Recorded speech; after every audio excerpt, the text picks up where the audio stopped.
Hey, after Dad passes away, is it okay if I move back home?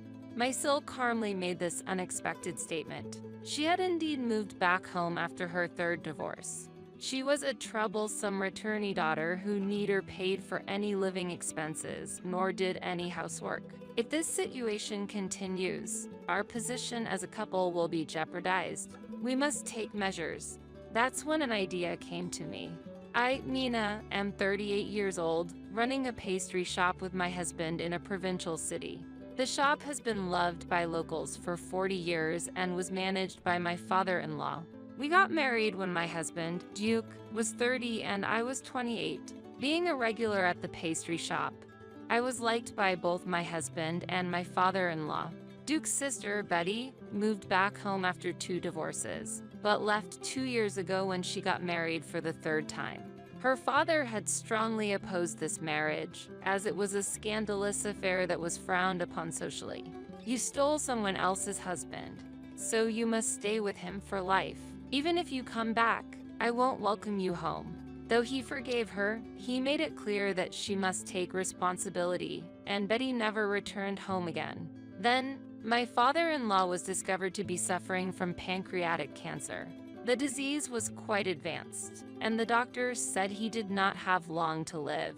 Understanding the situation, he called his son and his daughter, along with me, his daughter-in-law, to his hospital room.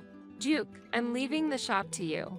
You can run it as you wish. Work together with Nina and make it work. My husband nodded repeatedly and, holding his father's hand, replied, "Don't worry, leave it to me. Betty, it's been a long time. I'm sorry for what I said last time. It was almost like disowning you. If you're happy, that's all that matters. Stop by the house sometimes."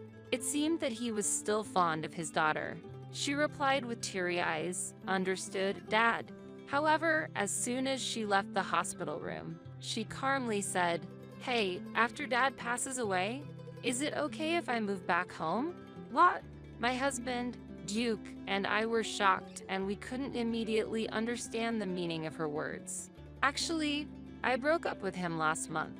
He was having an affair with a woman 10 years younger than him, and I was so angry I got back at him.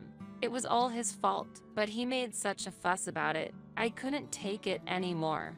That's how she reported her third divorce. It's hard to pay the rent for my current apartment by myself, so this came at a good time. She seemed to think it was appropriate to move back home now that her father wouldn't be around much longer. I couldn't believe it. Let me know when the time comes. Leaving those words behind, she left the hospital. We were in a daze, unable to find words to respond, and just stood blankly in the hospital corridor for a while. Betty had first married at 25, and she had already left home when I got married into the family. But she returned after divorcing 2 years later. She remarried at 30, but her mother suddenly died of a stroke. And during those difficult times, she quickly filed for marriage and left again. 3 years later, she divorced again. Her third marriage, which started with an affair, ended in just a year. Altogether, her marriages didn't even last 5 years, and honestly, I can't understand her way of thinking. She was a type I had never encountered before, and we could never get along. I hate to say this, but I just can't bring myself to like your sister. When I conveyed this, Duke sighed along, indeed. She's my sister, but I can't bring myself to like her either. She's been self-centered since childhood, and as an adult, she hasn't changed. She grabs whatever she wants by any means necessary and discards it as soon as she's bored. She lacks compassion. Just imagining living together with her again made my spirit sink. My father-in-law passed away 10 days later. He was a beloved local shop owner and a friendly figure who also served as a community leader. So many people attended his funeral. Naturally, Betty was there too, but she didn't help with anything, eating the food as if she were a stranger. The pastry shop established by my father-in-law focused on traditional cakes with a local twist. Delicious but not very popular among younger crowds. My husband, Duke, graduated from a school specialized in pastry and often clashed with his father about wanting to utilize his training in France to develop new products aimed at younger customers. Looking back though, those were fun times. In our area, a car is essential, and the parking lot at the shop was extensive. Duke's idea was to use a corner of it for an expansion of the shop and to set up an eat-in area. The second floor of the shop served as living space for us, Duke's parents, and occasionally Betty, who returned now and then. On the first anniversary of my father-in-law's passing, only close family gathered on the second floor of the shop. Even on that day, Betty didn't help out and was cheerfully chatting with uncles and cousins. Aunts and cousins who knew her well said her reputation was very low. Regardless of whether they are relatives or not, she's very friendly to men, everyone agreed. The thought of living with her was daunting, but we hadn't told the relatives about her third divorce or her plans to move back home yet. Nothing was decided, and we wanted to avoid any issues at the first anniversary. However, living together with her started sooner than expected. Betty came for the first anniversary and immediately settled in the family home. The room our parents used is empty, right? I'll be using that one. The moving truck is coming tomorrow, so help me out, she declared. I had never been so surprised. It seemed she had planned to live with us from the start, intending to take over their parents' spacious room instead of her old, smaller one. Although Duke expressed his dissatisfaction, the volume of belongings that arrived the next day wouldn't fit in the small room, and we had no choice but to move them into the larger one. From that day on, she lived a carefree life. She slept until the afternoon, freely took food from the fridge to have lunch, spent the afternoon in her room using her smartphone or watching TV, occasionally went shopping, and bought cosmetics and clothes. Cooking for 2 or 3 doesn't change the effort required. Please prepare my portion too, she said, naturally expecting me to prepare dinner.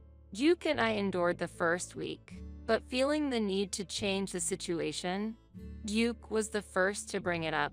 Betty, aren't you going to work? Helping out in our shop would be fine, but if you're going to live here, you need to contribute something. If you don't want to work, do the household chores. She laughed loudly and replied, No way. I want to be exempt from living expenses and household chores. Duke, you received a lot of inheritance, right? The shop is yours, so you should at least cover my living expenses. Her brazenness had its limits. I was beginning to feel that no words would have any effect on her. Duke could only sigh and respond with a resigned, okay. Then one day, Duke came to me somewhat excited. Nina, I got a call from that bar. They're reopening today. Moonlight, it's been over a month, hasn't it? Shall we go tomorrow? Moonlight is a speakeasy-style bar located just a 5-minute walk from our house. It's more of a literal hideaway than just speakeasy style. A small gate features a modestly affixed sign with Moonlight engraved on a 2-inch square metal plate, making it look like just an ordinary house at first glance. The bar has only 7 counter seats, with dim lighting, and while it doesn't offer proper meals, it serves a variety of delicious alcohols, prosciutto, and cheeses. The owner is a man whose age is hard to guess, likely between 25 and 35 years old. He wears slightly tinted round glasses, sports a beard, and has slicked back hair fixed with hair gel, all of which contribute to his humorous and unique ambience.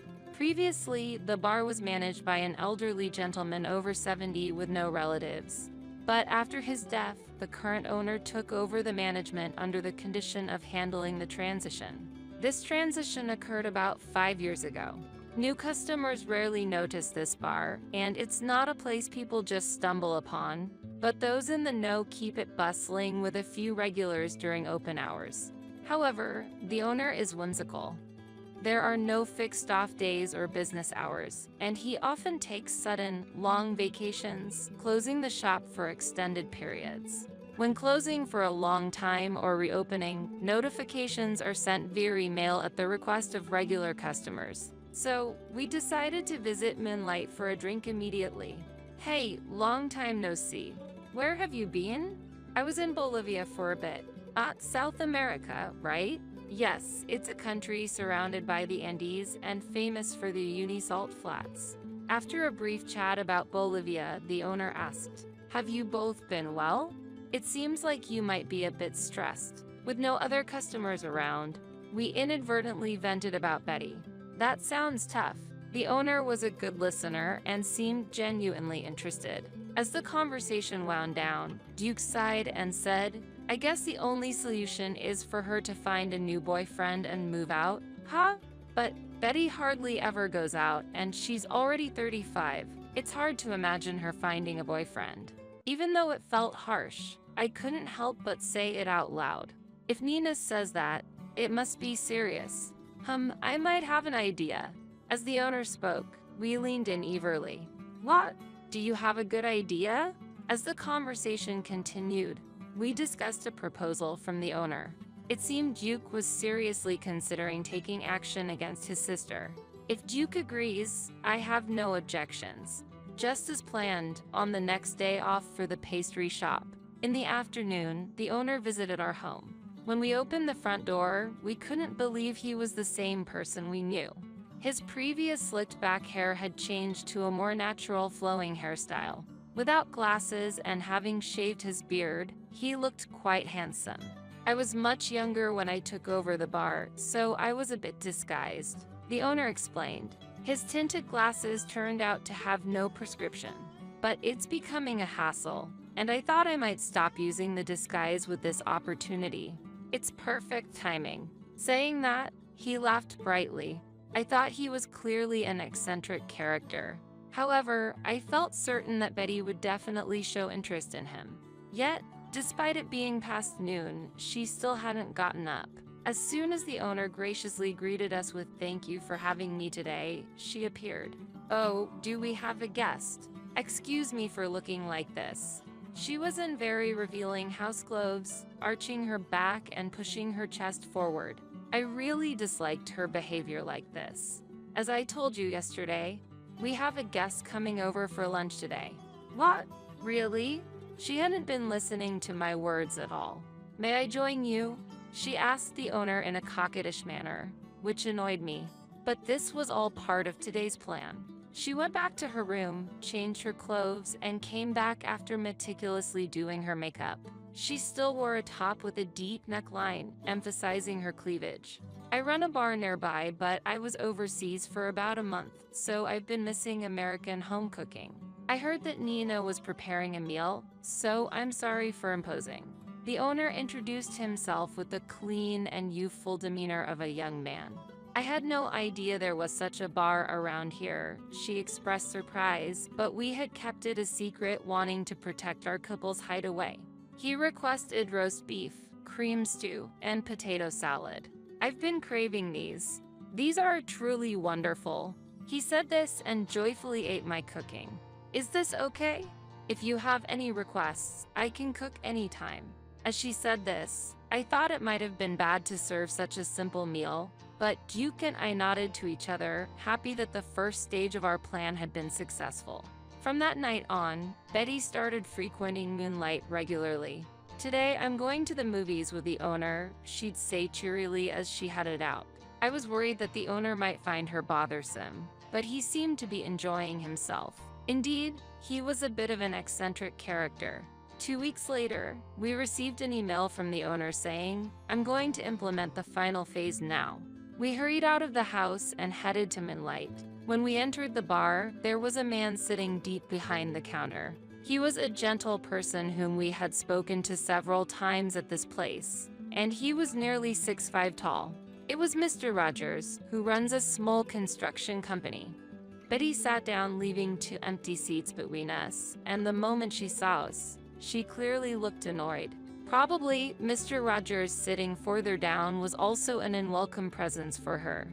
Hey, when is our next date? She asked cheerfully across the counter. A date? Did I make such a promise? The owner replied deliberately while placing a drink on a coaster. Oh, you're terrible, she cooed, almost unbelievably sweet. I just accompanied you because I didn't want to go to the movie alone. I wanted to see that film too. He responded expressionlessly. Betty was clearly shocked by his response. That's cruel. We're dating, aren't we? She exclaimed, typical of her. She often seemed to think that everyone adored her. That's troubling. You thought that? You remind me of my mother, so I kind of went along with it out of a sense of gratitude toward her. Something like that? The owner replied. Duke and I had a hard time holding back our laughter. Come on, that's not possible.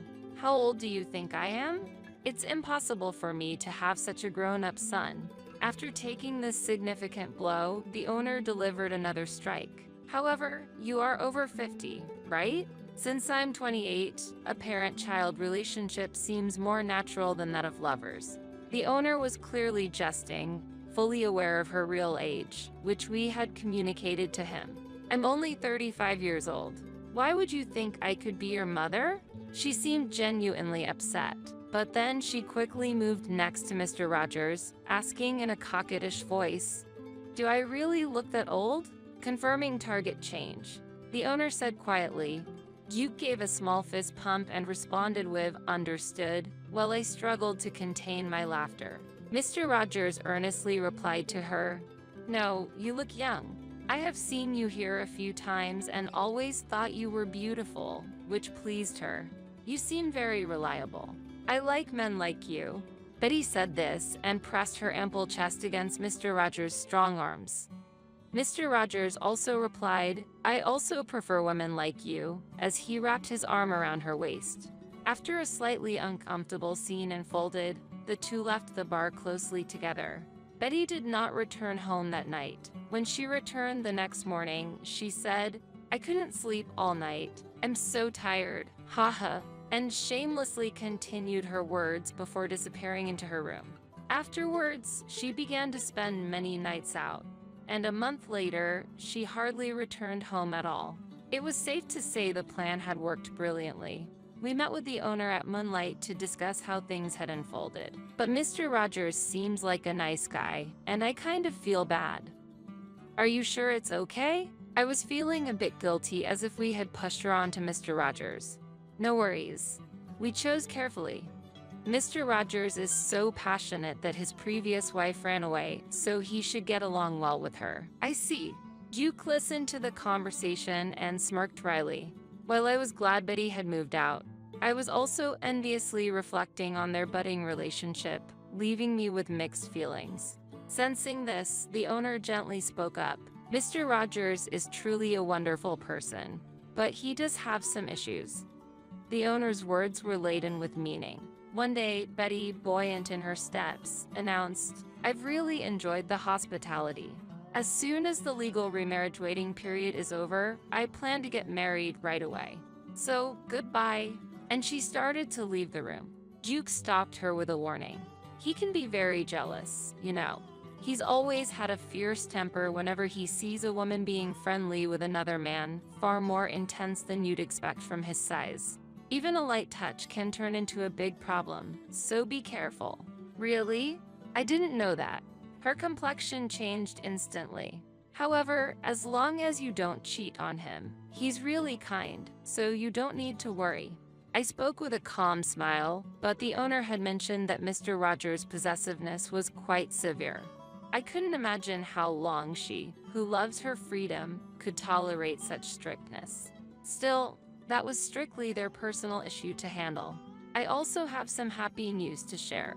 After years of fertility treatments, I've finally conceived and am now in a stable period. Next spring, I'll be having twins. I revealed it with a mix of irony and excitement. At my comment, her eyes widened in disbelief. Yes, that's right. So even if you come back, there won't be a place for you here anymore. Duke told her calmly, and her expression drastically changed, visibly shaken. You really don't need to worry. Mr. Rogers has promised that he won't let you come back here again. Duke added, trying to reassure her, but there was one important fact we hadn't yet disclosed. It concerned Mr. Rogers' mother.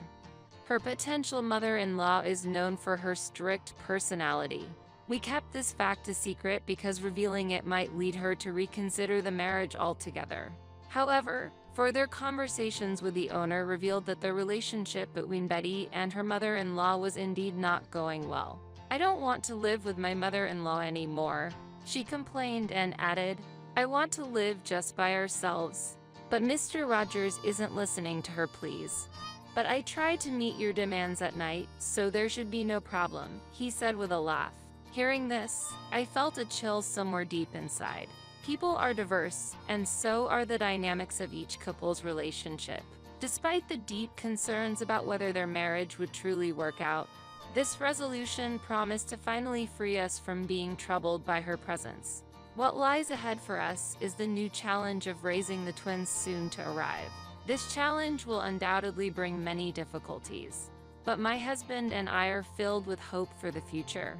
After the birth, I'll need to focus on breastfeeding for a while, so I'll have to avoid alcohol, I mentioned, contemplating the future during a visit to Moonlight. When I spoke regretfully about it, the owner of the bar reassured us. Don't worry, I have a variety of delicious non-alcoholic cocktails prepared, so I look forward to welcoming you here anytime. Also, if there's anything else I can help with, please let me know, he said, and together we raised a toast. Let's give it our all for our children to come, my husband declared with a new resolution. He then began to reveal recipes he had kept secret out of deference to his father, and embarked on developing a new menu. Some of the dishes he created were particularly appealing to the younger crowd, both in taste and appearance, making for stylish and photogenic cakes that did well on social media.